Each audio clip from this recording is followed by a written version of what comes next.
He may never know that there are fireflies growing inside him. Wings threatening to sprout from his spine if he would merely reach for the heavens, dream as if blind, cry like mothers, forced to give birth in back alleys and brothels. My father is no hero. He's a postal worker. A Vietnam vet with a Jim Crow education, 6 children and enough regrets to fill a casket with. Sometimes sleeps with his eyes open, as if he's looking for 3 a.m. redemption from whatever insomniac angels may still be watching over him. And with all of his flaws, I still love him. With every bit of the jigsaw puzzle heart that pumps life through this thin frame. The exact same blood that runs through my daddy's veins, because no matter how many times I try to forget him or how many miles I put between us, the undeniable truth remains that I'm a carbon copy of my poppy. Exactly 5'10", mahogany brown eyes, 170 pounds soaking wet with not a muscle in sight. Both like action movies, love to pretend that we're really good at basketball and have this amazing ability to hurt those we care about most. Take my mother, for instance. The living undercurrent to every poem I've ever written.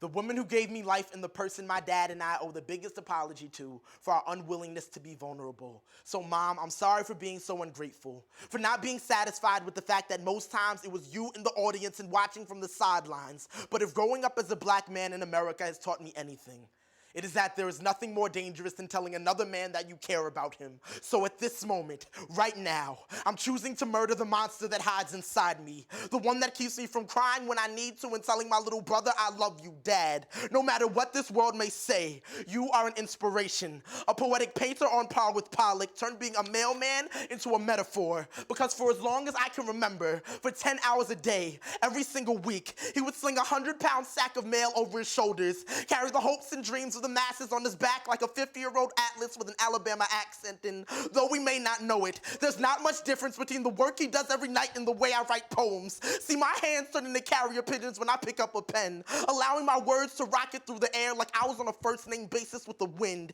And so as long as it's cool with my father, I'll continue to believe that the lights I write to every night are coming from within him, the fireflies on his insides, the sunbeams that gleam from his gut as a constant reminder that my father will never die, only grow wiser with time. And in spite of all we've been through, I'm glad he's all mine. Even when we forget that we're family, our emotions go blind, and he doesn't have the insight to see that I'm the only 19-year-old I know who still wants to grow up to be just like his dad.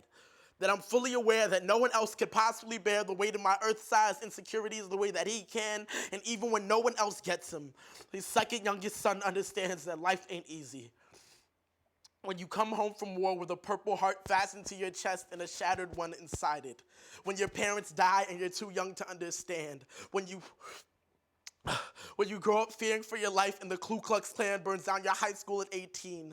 You have a son before you expect to, when post office realities are spawned as the bastard children of your law school dreams. I know what you sacrificed for me. And I promise that I'll use this God-given gift to repay you one day. But for right now, let go.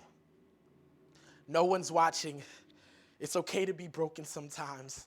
Let the lightning bugs loose so I can illuminate the path for my own children and provide them with undeniable proof that they are the descendants of a man who held the stars in his stomach, could crumble a mountain with his smile, and spoke truth to his son, as if the entire world were watching.